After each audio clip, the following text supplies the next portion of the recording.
continuando, acabou um pouquinho da memória aqui, tive que excluir algumas coisas. Então a gente caracterizou a síndrome de Monier-Kahn, certo? E a única coisa de diferença que ela tem, ela é muito parecida com a outra, com a... já falei dela, né? Desculpa. Tá falando da Willis-Campbell. Pronto.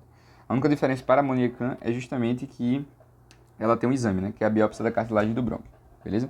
E, obviamente, a traqueia, ela é preservada aí. Então, a gente só tem uma alteração aí que os brônquios principais e os outros não são tão alterados, só os brônquios de quarta e sexta ordem, geralmente preferindo aqueles lobos que a gente já falou, certo?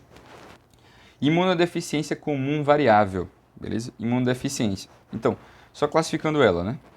Então, ela é uma característica, ela é central difusa, ela é difusa, beleza? Característica da difusa. Ela é uma imunodeficiência. A imunodeficiência, ela tem uma característica congênita ou ela é adquirida? Ela é congênita, beleza? E deixa eu ver se tem mais alguma coisa. O que é que ela vai provocar? Ela vai provocar um processo de infecção contínua, beleza? Então, essas são características importantes. Central, congênita, beleza, show de bola. Então, ela tem uma característica mais difusa, show de bola? Então, o que é que tem nesse paciente? O paciente ele tem um processo de depressão do nível de IgG, né? Então, o IgG é abaixo de 400. Essa IgG abaixo de 400 ela é acompanhada de uma redução da IgE e da IgA, ou da IgA, certo? Então, você tem que pedir os dois, do IgM ou da IgA, nada de IgE, beleza? IgE é outra coisa, IgE é aspergilose, certo? Então, redução da IgA, redução da IgM, um ou outro. IgG acompanhado de IgA e IgG acompanhado de IgM, um dos dois, certo? E uma coisa importante é que esse paciente, ele geralmente tem imunidade celular normal, ou seja, você pede um hemograma, ele está normal, né? A maioria dos pacientes tem essa característica, mas pode estar alterada, né? Geralmente vai aparecer no paciente até 30 anos, você faz o diagnóstico através da dosagem de imunoglobulina, certo? E a partir daí você consegue tratar o paciente, beleza? Só repondo a imunoglobulina. Essa é uma característica importante da imunodeficiência como variável. Então, a gente já tem biópsia do brônquio, a gente tem a TC, obviamente, né? E tem o exame do suor, beleza? Para pegar a cloreto lá acima de 60, certo? Deu para entender? Vamos juntando, né? Então a gente tem agora IgG, IgM e IgA para adicionar no nosso espectro. Depois a gente vai pedir IgE, a gente vai saber para quê, certo? Então essa é a característica da imunodeficiência comum variável. IgG baixa, o hemograma normal, acima de 30 anos, depois da puberdade até os 30 anos, geralmente nessa faixa, e uma característica importante é que ele vai ter aí a bronquiectasia de caráter difuso. Discinesia ciliar a gente já sabe, né? É difuso também, né? Característica mais difusa, né? Então, ele é difuso, é uma característica congênita, certo? E vai gerar vai ter um problema no clearance, beleza? Clearance. Já vou adiantar, qual é o exame que tem na discinesia ciliar? Ele vai fazer biópsia, beleza? Vai fazer biópsia. E essa biópsia ela vai ter uma característica importante que é uma biópsia que é justamente o quê? Que é uma biópsia alterada. Então eu vou lá, vou fazer uma microscopia eletrônica e a partir disso eu vejo se o cílio está com alguma alteração, beleza? E o que é importante? Esse paciente, geralmente, ele vai lá fazer o espermograma e ele vai apresentar infertilidade, geralmente no homem, né? Infertilidade e gravidez ectópica. Por que isso está acontecendo? Lembre bonitinho. Lá quando chega lá na região do epidídimo, né? Você que estudou histologia muito bem, existem umas células ciliares que empurram o nosso queridíssimo espermatozoide. Então, pedir um espermograma ajuda bastante e ver se tem gravidez ectópica também, né? Geralmente a gente só vai adicionar aí na nossa lista o espermograma. Então, exame do suor, IgM, IgG, IgA e agora espermograma, né? São os exames laboratoriais que a gente está adicionando aí, beleza? Espermograma, show de bola. E aí, também vai ter gravidez ectópica porque a gente tem um cílio lá na tuba uterina também provocando esse movimento, né? Então, ele vai ter discinesia ciliar primária, que pode prejudicar todas essas regiões, inclusive o pulmão, certo? Característica importante dele, autossômica recessiva e a bronquiectasia aí sacular tem um pouquinho de mosaico, olha que legal. Essas zonas aqui de aprisionamento aéreo, beleza? Com regiões aí de oligoemia, ok? Então é importante isso aí. O diagnóstico é a biópsia, sim, o diagnóstico dele especificamente vai ser a biópsia nasal, certo? Ou então biópsia brônquia com microscopia eletrônica, certo? Não precisa saber o que é que a gente vai achar nesse exame, não, deixa aí pro técnico fazer isso aí, ok? Então, ABAPA. Então, esse quadro aqui, ele vai se caracterizar pelo quê? É um processo que vai gerar inflamação. Onde ele está mais presente? Lobo médio, lobo inferior e língula, certo? Lembra da tabelinha lá. E uma característica importante dele é que ele vai ser central, certo? É importantíssima a questão central, porque inclusive está no diagnóstico, bronquiectasia proximal, central, próximo do mediastino. Então, essa é uma característica importantíssima do nosso queridíssimo da BPA. Inclusive está lá, quando a gente estuda aspergilose, lá na micose, a gente tem essa característica, as bronquiectasias muito próximas aqui do mediastino, beleza? Proximal. Mas isso não é uma das características para fazer o diagnóstico. O diagnóstico ele vai contar com 4 coisas importantes. A primeira, o paciente tem asma, certo? Ou fibrose cística, beleza? Um dos dois. Ele vai ter IgE sérico elevado, né? IgE sérico elevado, então eu já adiciono todas as imoglobulinas, IgM, IgG, IgA, IgE, beleza? Vou pedir tudo isso aí.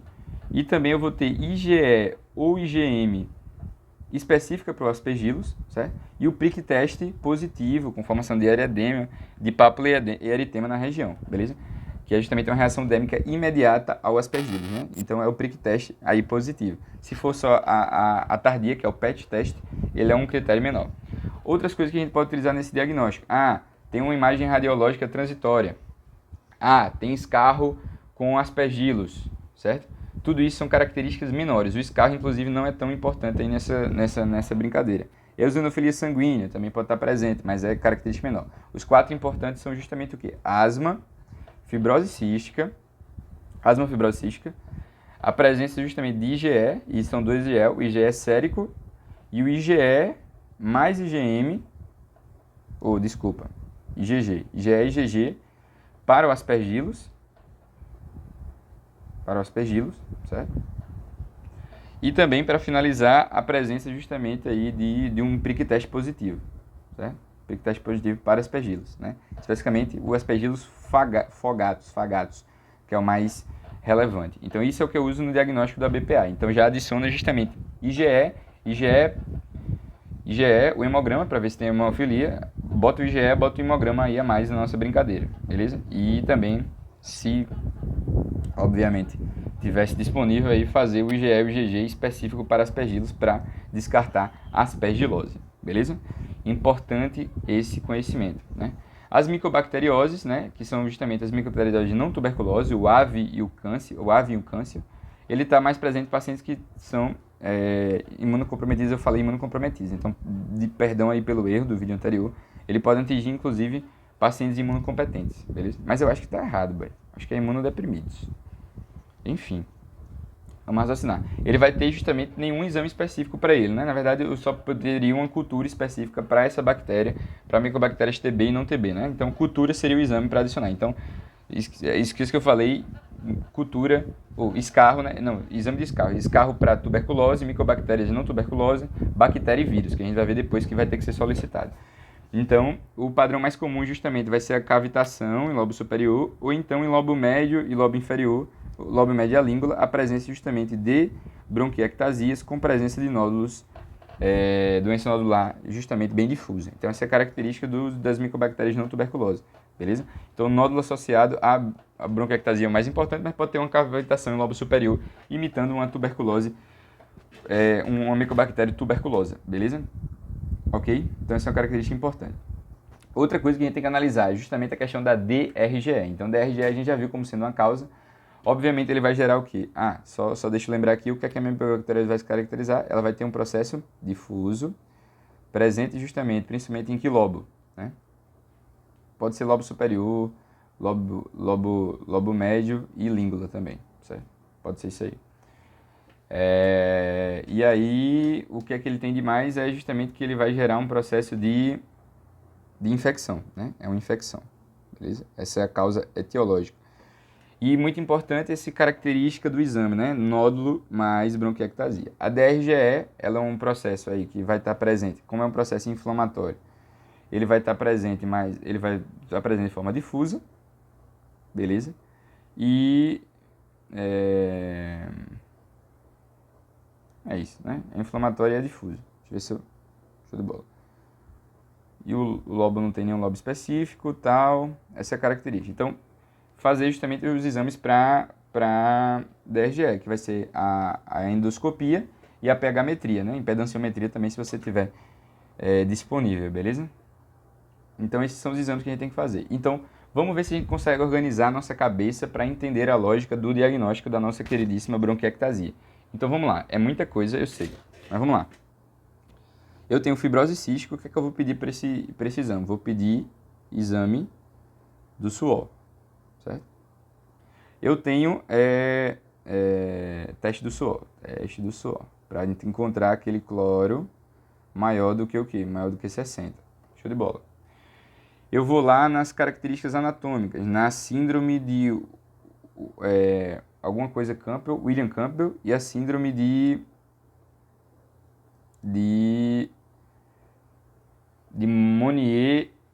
Monier-Kahn, desculpa. É Monier-Kahn. Eu botei um V aqui, mas é um K, certo? E aí eles não vão ter nenhum exame específico. O que é que eu poderia pedir para de William Campbell, especificamente? Seria justamente aí o processo de Monier-Kahn, se lembrar do cano, né? Que é o cano da traqueia que está dilatado. Eu posso pedir só para ele a biópsia de quê? Biópsia da cartilagem brônquia, certo? Se eu estou falando, aí vamos seguir para ver se a gente lembra de tudo, né? Fibrose cística, discinesia ciliar. Eu vou pedir espermograma. Pode ter gravidez ectópica também na história, certo? Para ver se justamente tem infertilidade e o que é que eu pediria mais, que no caso não vai entrar aqui especificamente, que seria justamente a biópsia de cílio nasal ou bronquiolar, né? Biópsia de cílio, beleza? Show de bola. Aí eu tenho discinesia ciliar primária. Eu também tenho aí, deixa eu ver se eu consigo lembrar, as micobactérias. Então, micobactéria, o que é que eu vou pedir? Vou pedir cultura, né? Cultura para micobactéria, tuberculose e não tuberculose. Posso pedir cultura para fungo também, beleza? Falando de fungo, tem que lembrar da aspergilose. ABPA, né? E aqui eu vou pedir o quê? Eu vou pedir IgE, vou pedir IgE e IgG para o aspergillus. A TC, obviamente, que vai estar dando aquela característica, e asma, né? Basicamente são esses aqui, né? Se eu tiver síndrome de Campbell, a imunodeficiência, já falei? Imunodeficiência.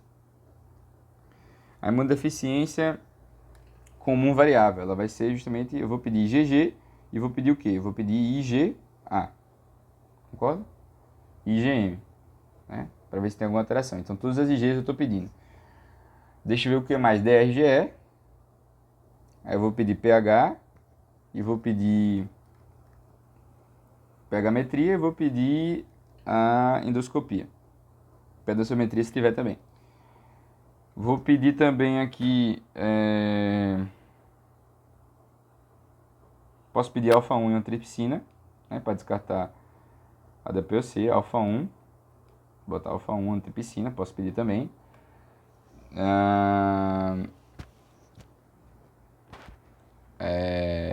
Eu só esqueci aquele de lobo inferior, toda vez eu esqueço. É só pra lembrar mesmo, desculpa aí, galera. Sequestro. Então, lembrar do sequestro pulmonar. Só pra lembrar. Deixa eu ver se tem mais alguma. O hemograma posso pedir também, só pra pedir mesmo. E eu acho que foi tudo. Deixa eu ver se eu lembrei todas as. Fibrose cística, discinesia ciliar, DRGE, a de William Campbell e a de Monier-Kahn. Vamos lá. Deve estar faltando alguma.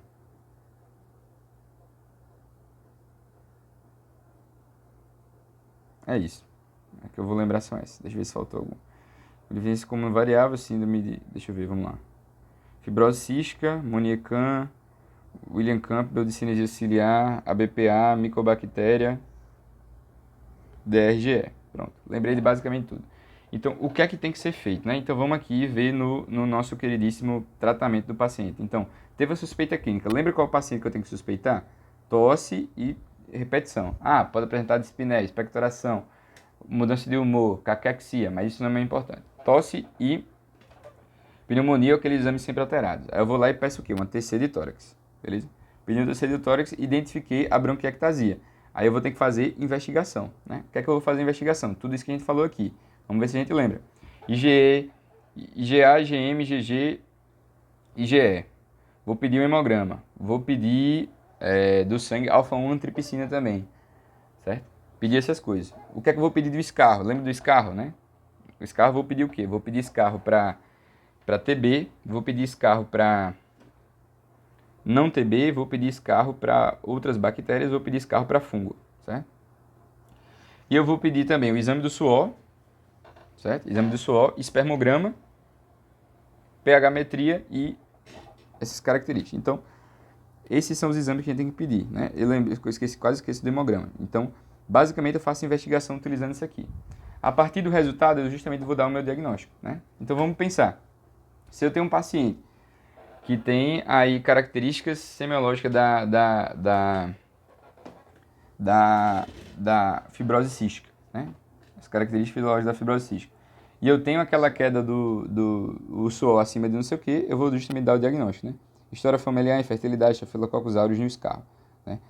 Então, isso aqui é a característica da fibrose cística, não precisa saber fibrose cística agora. Mas aí, cloro no suor, essa é a característica que a gente tem, beleza? Doença sistêmica.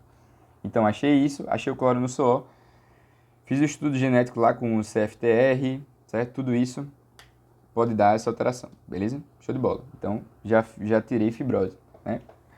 Fui lá pedir o IgG. O IgG deu diminuído, deu abaixo de 400. O IgM deu diminuído também, ou o IgA deu diminuído também.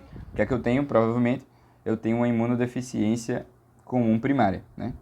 Então, congênita, aqui é alterado. Então, o paciente tem infecção recorrente, tem uma diarreia constante, então ele tem imunodeficiência, né? Então, eu tenho que pensar nisso, fiz os exames, aí eu vou lá e descarto imunodeficiência. Show de bola? Fiz pH-metria, fiz não sei o que, eu descarto DRGE. Fiz o negocinho, descarto aqui, cadê DRGE? Refluxo gastroesofágico com aspiração, beleza? Fiz alfa-1 antripsina. Não vi enfisema na TC, aí eu já vejo DPOC, beleza? Não quer dizer que eu estou descartando, quer dizer que tem essa alteração, né? Eu vi o espermograma deu alterado. Vi o espermograma deu alterado, fui lá, vi a biópsia do cílio, encontrei alteração com microscopia eletrônica, vou lá e discinesia primária, beleza? Fui lá e vi IgE alterado, vi IgG, IgE alterado específico para aspergilos, né? Eosinofilia alta, vou lá, aspergilose, beleza? Paciente com asma, bronquiectasia central, IgE elevado, geralmente é o quadro clínico. Então, sempre avaliar o quadro clínico antes, certo? Fui lá e vi um corpo estranho, né? Uma bronquiectasia localizada. Aí eu tenho que pensar em corpo estranho, tumor endobrônquico, pensar em impactação mucoide, né? Através da broncoscopia. Então, essa é a característica que a gente tem que considerar. Então, basicamente, é essa a lógica que eu vou fazer. Vou pedir todos esses exames e, a partir daí, eu encontro a minha etiologia da bronquiectasia. Deu para entender? Então, é muito assunto, muita coisa, mas tem que tentar lembrar. Show de bola? Então, basicamente é isso, né? E aí, eu vou fazer o monitoramento. Como é que eu faço o monitoramento? Vou fazer 3 coisas. Vou fazer espirometria, né, que eu vou identificar geralmente um padrão obstrutivo. Obviamente, se eu tiver uma fibrose cística, uma esclerodermia, eu vou encontrar um padrão restritivo, geralmente um padrão de caráter progressivo, beleza? É assim que eu faço o monitoramento para ver se eu estou respondendo bem ao tratamento. Segundo passo, eu vou fazer aí o teste teste de exercício teste de caminhada de 6 minutos, teste de caminhada, justamente para ver se o paciente ele ainda está com aquela fraqueza que é tão comum da nossa queridíssima bronquiectasia, certo? Então, teste de caminhada de 6 minutos e também vou fazer exame de escarro. Esse exame de escarro ele deve ser feito de 3 a 4 meses, toda vez que eu tiver uma exacerbação ou simplesmente quando eu tiver aí uma alteração de 6 meses, né? Para justamente investigar pseudomonas, né? Porque justamente eu tenho uma chance de infecção secundária muito grande quando eu vou fazer isso aí. Então, coletar escarro não, coletar cultura, perdão. Então, espirometria, teste de caminhada e cultura. Espirometria, teste de caminhada e cultura. Espirometria, teste de caminhada e cultura. Por que é importante identificar cultura também? Quando eu tenho exacerbação, essas culturas prévias, esses antibiogramas prévios, eles vão orientar justamente na minha escolha terapêutica do antibiótico, que a gente vai ver em breve. Deu para entender? Então, a lógica é essa. Show de bola? Aqui é o score de gravidade, né? E você vai utilizar aí o mnemônico é VIP tudo, né? Tudo é VIP tudo, é VIP tudo. EVI,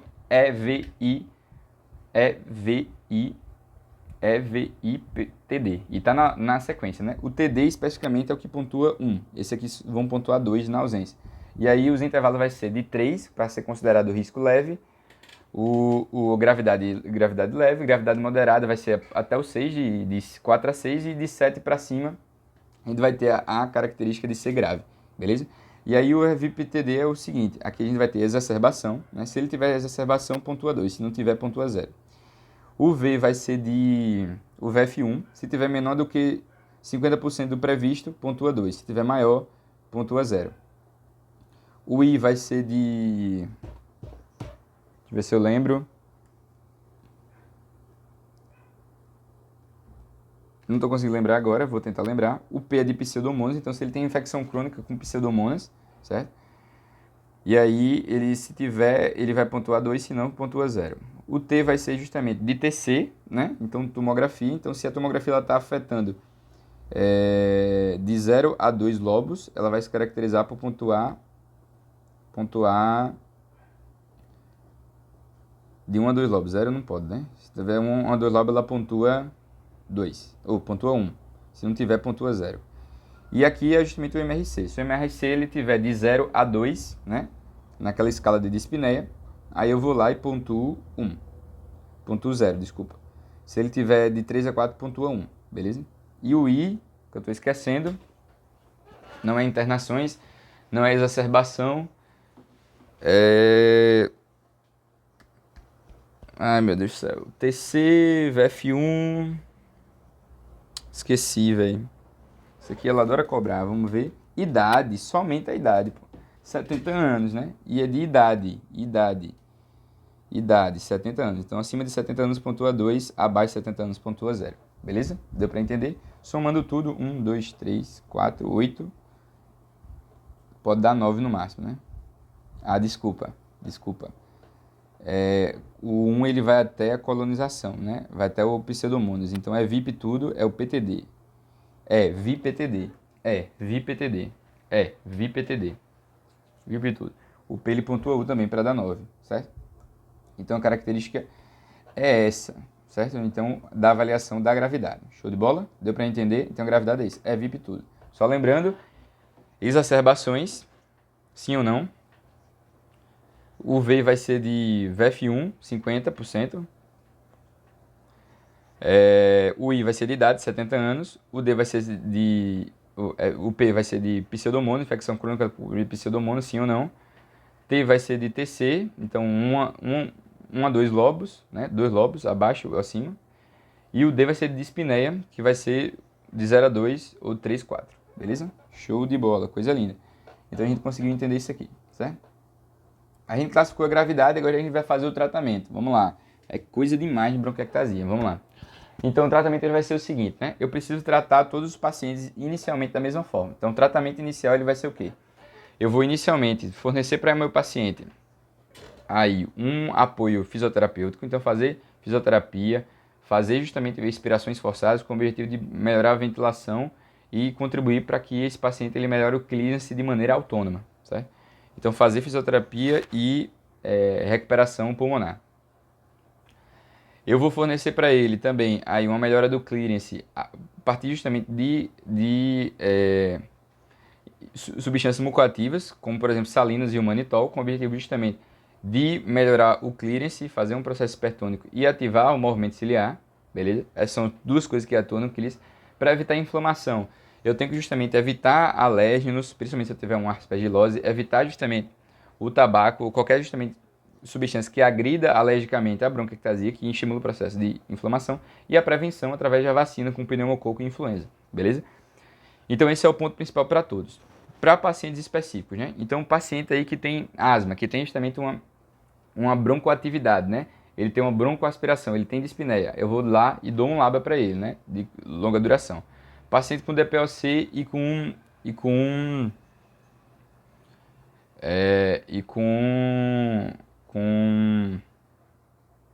broncodilatador de longa duração. Paciente com DPOC e com asma, né? Que se beneficiaria justamente aí de um corticoide inalatório. Eu vou lá e coloco para ele, né? O paciente que tem aí exacerbações contínuas, mais de 2 exacerbações no último ano, né? Esse paciente ele vai 2 ou mais, a partir de 2, né? 2 exacerbações ou mais ao longo do ano. Esse paciente ele tem que ser imunomodulado. Aí eu vou dar uma dose de 500 mg 3 vezes por semana de azitromicina, né? Que é um macrolídeo aí que vou sustentar durante 6 a 12 meses, né? Dando descanso depois de 6 meses, certo? Essa é a característica do macrolídeo. E depois justamente eu vou dar um antibiótico inalatório para o paciente que tem infecção crônica com a Pseudomonas aeruginosa, né? E a partir disso eu tenho justamente a infecção crônica com aeruginosa, por isso que a cultura é muito importante de ser solicitada no paciente com bronquiectasia. Importante, paciente com doença avançada, né? Ele tem que ser tratado um pouquinho diferente. Então, isso é para todos os pacientes com quadros específicos. O paciente com doença avançada, eu vou ter que justamente considerar o paciente que tem um VF1 abaixo de 30, considerar fazer transplante. O paciente que tem hipoxemia, eu vou fazer a oxigenoterapia doméstica, ou vou utilizar o CPAP se ele tiver hipercapnia. Se essa hipoxemia ou hipercapnia durar, tem que considerar o transplante. Tratar a hipertensão pulmonar também pode ser importante nesses pacientes que podem ser prejudicados, né? E aí a gente tem um tratamento para P aeruginosa, Pseudomonas aeruginosa, que vai ser o quê? Vai ser justamente aí a questão do uso de antibiótico, né? Então, na prima infecção, então, aqui é uma diferença importante. Aqui é para prima infecção, aqui é para infecção crônica, mas basicamente vão repetir os medicamentos, né? E aí eu vou utilizar o ciprofloxacino, é a droga de escolha, que é nada mais nada menos do que uma quinolona respiratória, certo? E aí eu vou utilizar o ciprofloxacino, no caso poderia usar o levofloxacino, mas nesse caso não, de uso oral. E também vou dar inalação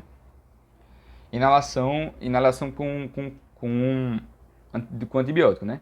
Nesse caso eu posso utilizar aí a gentamicina, posso utilizar aí a tobramicina, tem que lembrar, tobramicina, tobramicina, e o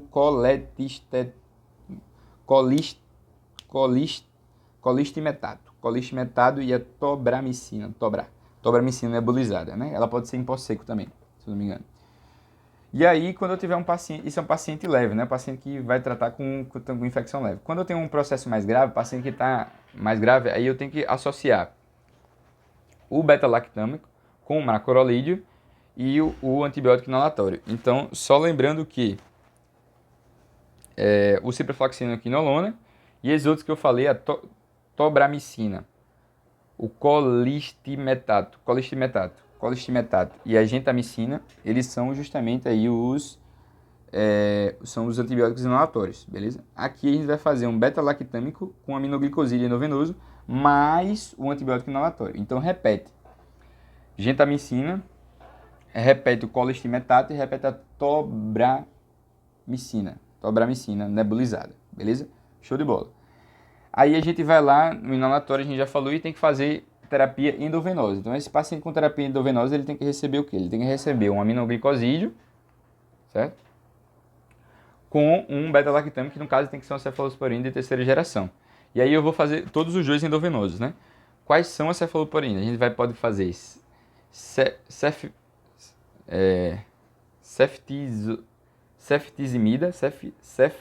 ceftazimida, o cefepime, o meropenem ou então o piperacilina com tazobactam, né? Esse vai ser o beta-lactâmico anti-pseudomonas. E depois eu tenho que fornecer aí para ele um macrolídeo. E aí eu vou usar a micacina, a própria tobramicina ou então a gentamicina, que aí vai ser o antibiótico inalatório, que nada mais são do que são justamente os aminoglicosídeos, beleza? Show de bola? Tobramicina, gentamicina, colistimetato. Beleza? Então essa é a lógica. Então só revisando. Paciente com prima infecção com leve, ciprofloxacino, que vai ser justamente aí uma quinolona respiratória, anti-pseudomonas. E aí a gente vai lá e adiciona a ele um antibiótico inalatório. Qual vai ser o antibiótico inalatório? Gentamicina, tobramicina, colistimetato. Gentamicina, tobramicina, colistimetato. Beleza? No segundo eu também vou fazer agora o quê? Vou fazer um aminoglicosídeo com beta-lactâmico. Beta-lactâmico esse, que é uma cefalosporina de terceira geração. E fazer aí E fazer aí também o aminoglicosídeo, que vai ser o quê? Amicacina, tobramicina, gentamicina. Amicacina, tobramicina, gentamicina, que são os mesmos inalatórios, que vai ser tobramicina, gentamicina e colistimetato. Vou fazer também, aí essa foi também de terceira geração, cefatizimida, cefepime, meropenem e o piperacilina com tazobactam. Cefepime, ceftazimida. Então, basicamente, lembrei aí, graças a Deus. E aí, para o paciente crônico, ele tem que fazer tratamento inalatório, né? Tem uma infecção crônica por Pseudomonas aeruginosa, eu vou lá e vou fazer 4 coisitas. Posso dar tobramicina em pó seco, tobramicina em nebulizada, gentamicina e posso dar também aí o colistimetato nebulizado, né? Colistimetato. Então, a lógica é essa, beleza? Deu para entender? Então, o macrolídeo, como a gente já viu, o paciente que tem 2 exacerbações, né? Aquela dose de 500mg, 6 a 12 meses, dá um descansinho. E VSG com intervalo de QT importante, né? Show de bola. Quer fazer imunomodulação. E aí, o corticoide inalatório broncodilatador, paciente que tem DPOC e asma. O clinicida de via aérea com fisioterapia e com utilização do manitol e ou da salina, certo? Ciclo ativo de respiração, drenagem, e eu posso utilizar essas coisas aqui, que é a drenagem postural e o flutter e a capela, né? Que são dispositivos, flutter e a capela. Fisioterapia respiratória e a famosa reabilitação pulmonar, beleza? Reabilitação pulmonar. Então, respiração frontal, drenagem autogênica, né? Esses de expansão torácica, tudo isso, né? Ciclo ativo de respiração, fisioterapia respiratória, flutter e capela e a drenagem postural, né? São essas clínicas de via aérea. E aí eu posso utilizar os agentes osmóticos, né? Que aí vão melhorar o clínico, solução salina hipertônica e o manitol. E aí ele vai justamente manter a secreção. As vacinas anti-influenza tipo pneumococo, a gente falou. E aí o tratamento cirúrgico. Quando é que a gente vai para a cirurgia? Então a gente vai para a cirurgia em 6 casos, né? Eles estão agrupados em 3 grupos. Os de hemopetise, então, hemopetise de repetição ou hemopetise maciça, que sem resposta ao tratamento, aí a gente vai ter justamente esse processo que eu tenho que fazer tratamento cirúrgico. Fazer broncoscopia, identificar e embolizar a região, né? Depois, o que é que eu faço? Eu tenho que fazer as coisas crônicas, né? Quais são as 2 coisas crônicas? Infecção crônica, que está mantendo, o paciente está sendo tratado, mas está com infecção crônica, certo? E aí eu tenho que fazer cirurgia. Infecção crônica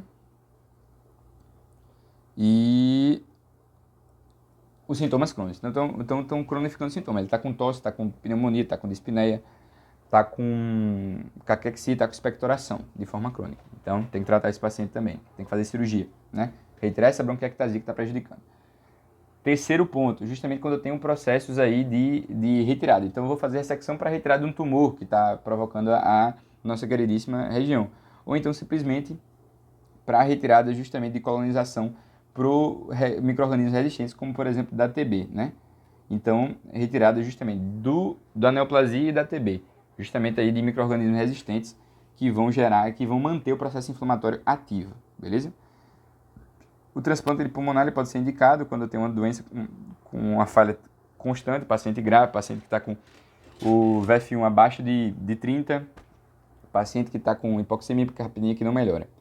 E aí os casos de hemopetise também eu vou fazer TC de tórax e broncoscopia para identificar a causa desse nosso queridíssimo e eu vou embolizar esse paciente, beleza? E aí para finalizar eu tenho as nossas queridíssimas exacerbações, né? As exacerbações elas vão acontecer quando eu tenho justamente a alteração de 3 em menos de 24 horas dos seguintes, né? Então basicamente, piora da tosse e piora da dispneia e hemopetise. Tosse, dispneia e hemopetise. Expectoração, né? Expectoração é importante, que vai ser o quê?